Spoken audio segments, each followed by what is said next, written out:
Hello, listeners. If you've enjoyed these narrations, please click on that like and subscribe button. I made a mistake within the first few hours of getting started on our body retrieval road trip. I used my credit card to get gas. Neff went inside to purchase even more snacks for the road, while I stayed over by the pumps. Neff was tall and thin, and who knew where he put all the food he ate. When he found out I used my card instead of cash, I definitely got an earful for that. As much as I didn't appreciate being treated like a child, I did agree with him on this point. I acted without any forethought. This trip was unofficial. No one knew what we were doing. If it came out that we found a body near where I bought gas, it may be very suspicious. I could not leave a trail or any connection to the case. Do you have anyone in this area that you could visit as an excuse of why you're traveling, though? Neff asked between eating handfuls of chips. My brother lives near here, but we should really get going, I protested. Yeah, go see him, and I'll drop you off and pick you up later tonight. But it's not like the bodies are going anywhere. Neff pointed out. Again, he made a very good point. Somehow, our plan of finding poor victims buried somewhere turned into some family time. I didn't get to see my brother or nephew very often. I just got busy with work and other adult things. He looked surprised when I showed up at his door, asking to stay around for the day, but glad for the time that we got to see. My nephew was getting older. He nearly was half my height now. I remember him being up to my knees the last time I came around. I swore after this case, I would come by more often. To my surprise, I was the cool uncle and needed to start living up to that title. After dinner, Neff came by to pick me up as he promised. I said goodbye to my family, trying to avoid questions of who Neff was and why he was driving my car around.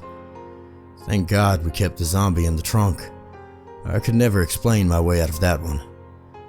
Overall, it was a pleasant trip before we got into the dark business of uncovering murder victims. Because we lost our entire day, Neff said we would drive through the night.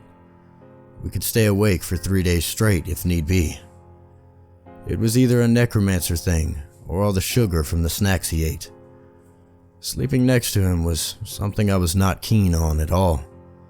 He non-stop flirted and attempted any kind of pickup lines he could think of that would land. If I slept, he could turn off into a dark, empty road to do God knows what to me.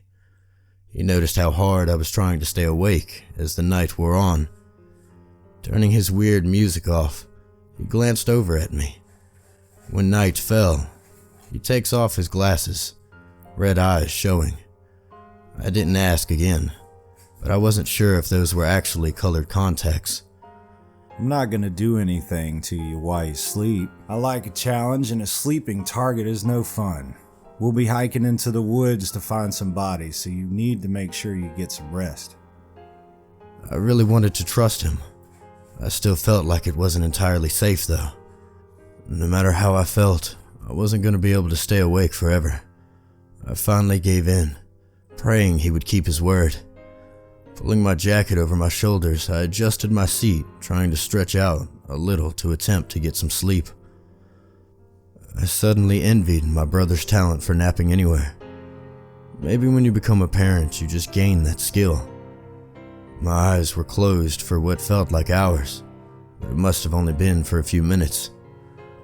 I drifted between half asleep and half awake, doubting I would actually get any rest on this trip unless we stopped and rented a room. I was about to sit up to adjust myself when I sensed some movement. I heard Neff's clothes rustling, and I listened to him shift in his seat. Keeping my eyes closed, I felt him carefully take my jacket and pull it up after it shifted down during the night. Again, I wondered why he went out of his way to be flirty and annoying when he might actually be a decent kind of guy. We drove, and I just had to trust he knew where we were going. only stopping for restroom breaks and food. We finally arrived to a hiking trail through some woods I didn't recognize the name of. With no one around, Neff let the zombie out of the trunk and dressed him up with the sun hat and sunglasses, trying his best to make him look alive at a distance. My sense of smell adjusted to the rot, but I could still notice a hint of it in the air. If anyone came close, they would know for certain something was dead. We needed to avoid people at all costs on this trip. I started up the entrance of the trail. I couldn't stand smelling or even looking at the zombie, so I decided to wait for them to join me. We walked along the trail with Neff leading the way, Zombie taking up the rear. Soon, we went off trail into the woods. It was easy to get lost here, so I really hoped that Neff actually knew the way. It was hot under the noon sun. Even in the shade of the trees, it was scalding. I was sweating by the time we stopped in a clearing. Neff didn't look like the heat bothered him in the slightest, though. There, under that tree, a woman is buried.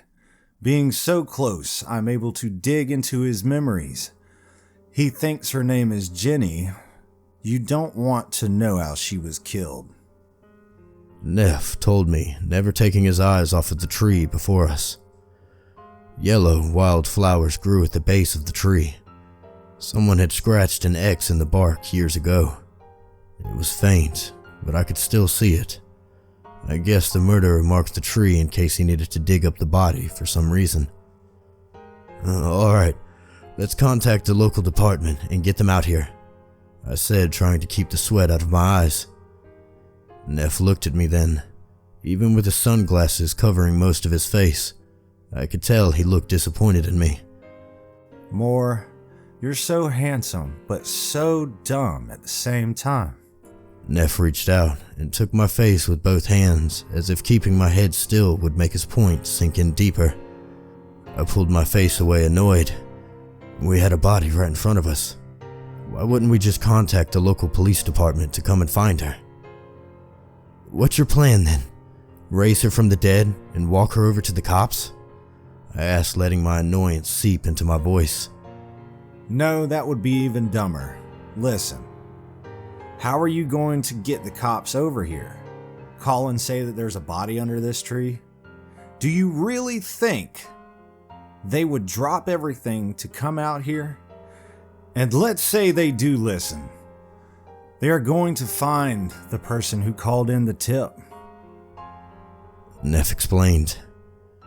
Yes, all of that was true, but we came this far. What were we going to do?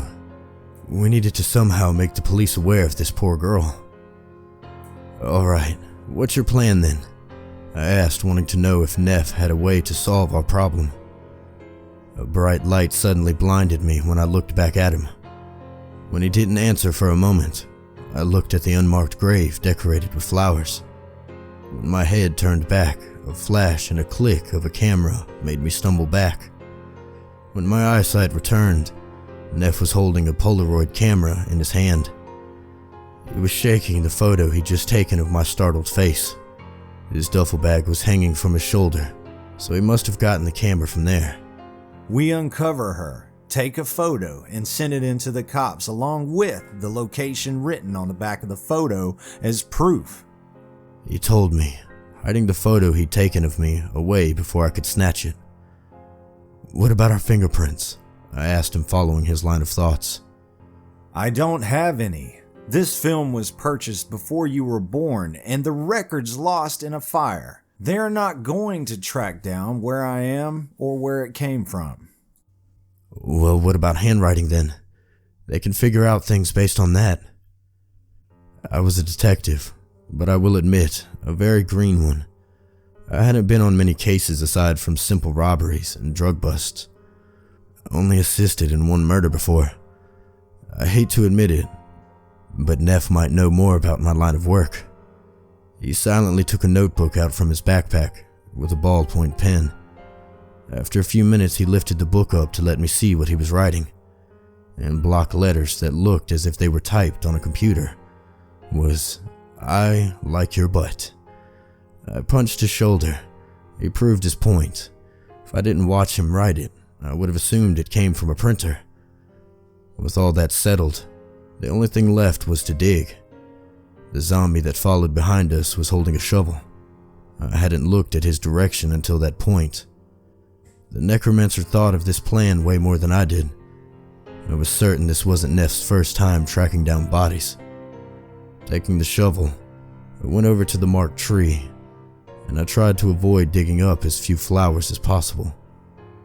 I was sure to be slow and careful.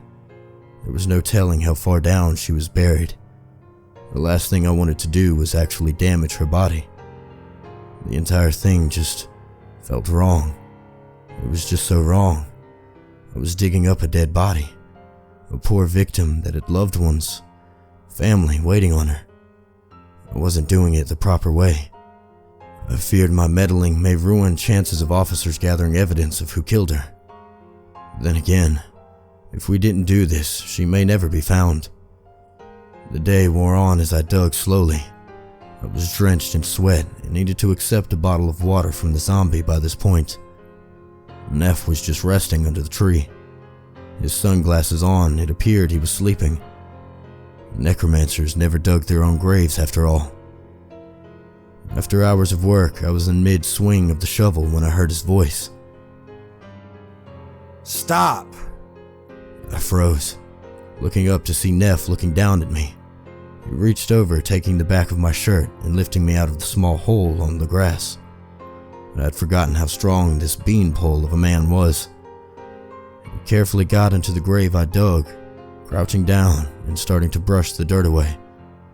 My breath caught when he took a hold of some brown fabric, the same color as the dirt, and pulled it away, showing a dirty skull. We had found her. I suddenly felt faint. It was either from the heat or being in front of a dead innocent victim. I swayed on my feet and felt a set of hands guide me to sit down. I really expected Neff to take the moment of weakness to cop a feel. Quite the opposite, in fact. He allowed me to sit and collect myself. I took small sips of water, listening to the wind through the trees and birds chirping away. I needed to focus on anything but what we were uncovering. A snap of a camera brought me back to life. I finally looked down into the shallow grave and at the exposed skull, fallen strands of hair surrounding it. After getting a photo, Neff covered the skull again with the fabric, but we both knew we would not fill her grave back in. I couldn't handle the thought of her being buried in a place a second time. How are we going to send the photo? I asked, voice choking. My strength was gone from the day and our discovery. I was thankful I had someone to help me deal with this, even if it was a person like Neff. As if answering my question, he whistled. A short whistle, like he was calling a dog. For a few seconds, I only heard the normal sound of the forest around me. The cackling of crows sounded normal, until a large burst of wind and sounds of wings came into clarity. With a deafening cawing from large crows, much larger than dogs, they appeared to land on Neff's outstretched arm. This is Kara. She's a good girl. Normally, humans can't even see her, let alone interact with her. She can go into the police station and place the photo in the lead detective's desk. Simple as that. No traces to connect it to us. Neff explained. He pulled some jerky from his bag and gave it to the large bird, who greedily devoured it. He then held out the photo, and she carefully took it into her beak. He gave her a kiss on the head, and the large creature was off to finish her task. I looked up to see more oversized crows sitting in trees, looking down at us. Are they like familiars or something? I asked, looking at 3 others staring down at us. What? I'm not a witch. They're just crows I raised. They are Kara, Karen, Camille, and Carl. He said, pointing at each crow, one at a time. Let me guess. Carl is spelt with a K, I asked. Neff smiled at me. Actually, it is. I don't know if it was because of the heat, or maybe the digging, or possibly the shock of finding a forgotten victim, or perhaps maybe a mixture of all those things that made me laugh. But a small snort of a giggle came out. A stupid sounding thing. I really hate to admit it, but I think in that moment, we both found ourselves laughing at the same thing. We became friends. Or at least, much friendlier than before. By the time we got back to the cars, I was filthy. I bet I smelled almost as bad as the zombie we had following us around. Our car was never going to recover from this trip. Neff suggested we rent a cheap room for a few hours. He hinted it could be for other things, but I really needed to clean up. I refused his advances, but agreed on getting a room so I could shower. We had found one girl out of an unknown number of them.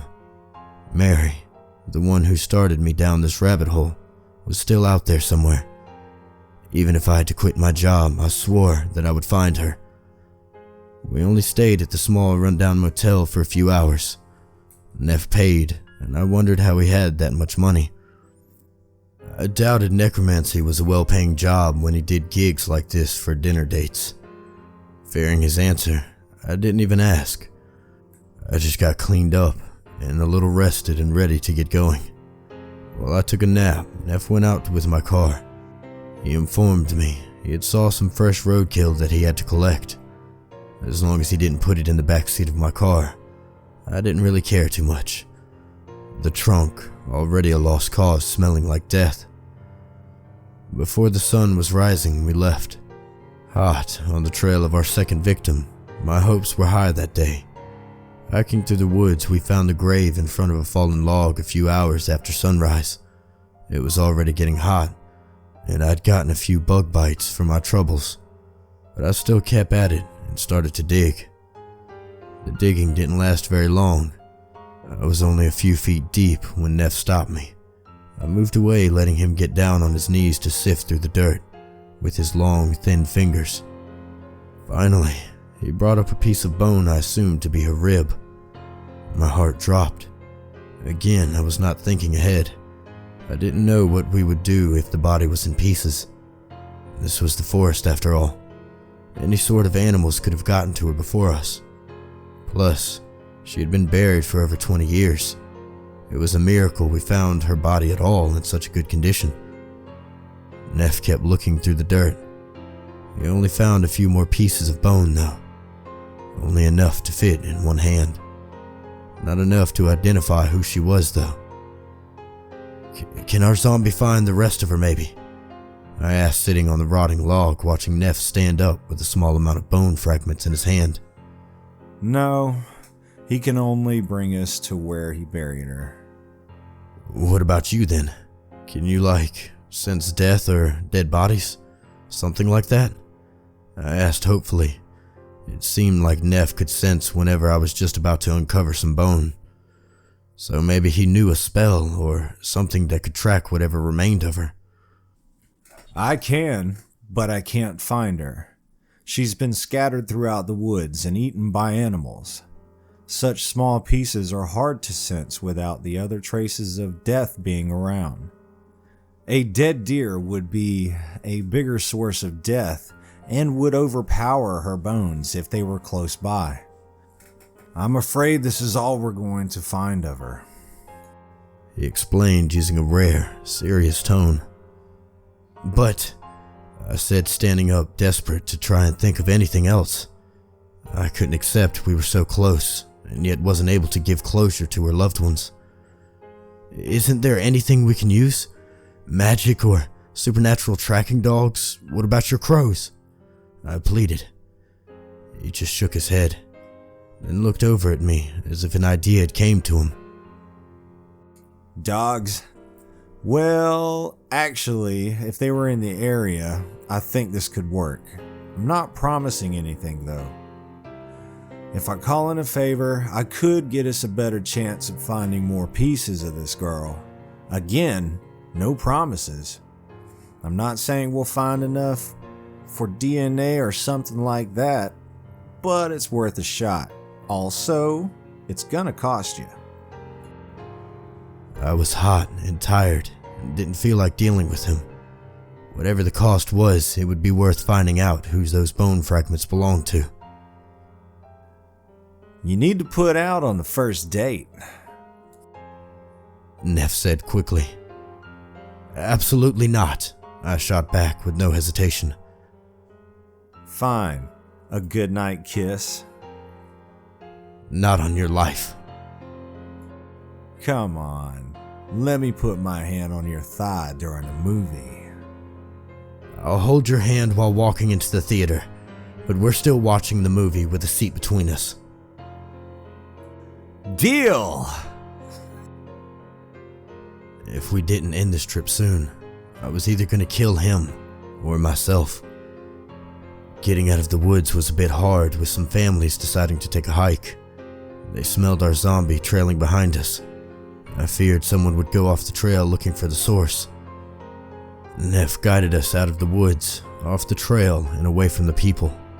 We ended up a bit of a walk away from where we parked. By the end of the day, I was again covered in dirt, sweat, and bug bites. I wasn't the type for off-trail hikes and was completely exhausted by the end of the day. Neff had to stay in the area to try and track down the person he thought would help us find the rest of the bone fragments. He didn't tell me much about them, and honestly I didn't ask. He dropped me off at the motel, one that looked even worse than the last one. Still, I gotten cleaned up and ate some fast food we picked along the way. I was so tired, I fell asleep on top of the blankets on the stiff motel bed. I had my cell phone on the bedside table in case Neff needed me for something. The curtains were cheap and nearly transparent. The red light of the neon motel sign poured through into the room. In the dead of night, and after a few hours of falling asleep, I thought I heard Neff's voice outside my room. I opened my eyes, still drowsy and head heavy. I thought I heard him greeting someone outside. I figured it would be best to go and see what was going on, so I sat up to start moving when a shadow came across the window, blocking out the light. Something was just outside my room. A massive frame took up almost the entire window. It looked human enough as it walked past, but I saw something trailing behind. Something that looked a lot like a tail. What the hell kind of monster did Neff know? Or was this thing something Neff was friendly with? Was it after us? Did it smell the zombie and thought it was a meal? It was very dumb, but in my half-asleep state, I worried about the necromancer outside. I was only human and didn't even bring my gun along. I would be useless. Still, my body moved as I ran to the door, bursting out, looking over, trying to see the monster just outside my room. I heard Neff saying my name, sounding confused, and I remember seeing a simple eye symbol. Then I was flat on my back, the world spinning, my body feeling like 1,000 pounds, until I blacked out. I had no idea how much time passed until I felt myself being lifted into a sitting position and something cool being placed against my forehead. My senses slowly returned to me as my hand reached up to touch a cold can of soda before pressing above my eyebrow. I heard Neff talking, but not what he was saying. I shook my head, trying to get my head clear. What happened? I asked, feeling well enough to open my eyes to see I was still out front of my motel room. I was calling you handsome and stupid again. Seeing a wolf that does not want to be seen as dangerous. He explained. A wolf? I asked slowly as another memory came back. Yeah, I had seen a wolf face, a snout poking out from the fabric over the face with the eye symbol painted on it. But it was tall, very tall, in a human shape. I shook my head again, not wanting to believe I might have seen something that looked a hell of a lot like a werewolf. Valak is a nomad spellcaster. He's the one I asked over here to deal with our scattered bone problem. Like Kara, humans can't see him or interact with him unless he wants it. Come on. You need to stand up. You just got slammed by a spell. He panicked and knocked you out. If you don't walk it off, bro, you're gonna be in a coma for months. Neff helped me stand on shaking legs, my entire body protesting against it. Everything started to spin, but the idea of giving into the urge to sleep and not waking up for months kept me going. Neff sounded like a decent person for once. He let me rest my head against his shoulder. I was in such a bad state, he could slip a hand anywhere, and I would not have noticed. I suspected he did just that, as he grabbed me around the waist, making me just one step forward, before I puked. If I could focus on anything but getting sick, I would be embarrassed over him being so close and having his hands on me. Can he help? I asked, hoping talking would keep me focused. In a way, because of what he is, Valak can cast spells and make charms in a way that costs less energy and sacrifices. I could cast a spell to find some more bones, but it's cheaper to ask him. Anyway, how to explain the spell? Are you gonna puke? Because if you are, get it over with. We made some progress walking. I tried to pull away from him to take a few steps on my own, but the movement nearly made me sick again. I just had to accept another man clinging to me until my head cleared up. I'm fine, go on, I lied. Alright, now where was I? Right, the spell. It's a formatted love spell. Instead of an increased chance of finding your true love, we scrapped it and turned it into an increased chance of finding bone fragments in the woods. We decided to cast it on the sheriff of this area.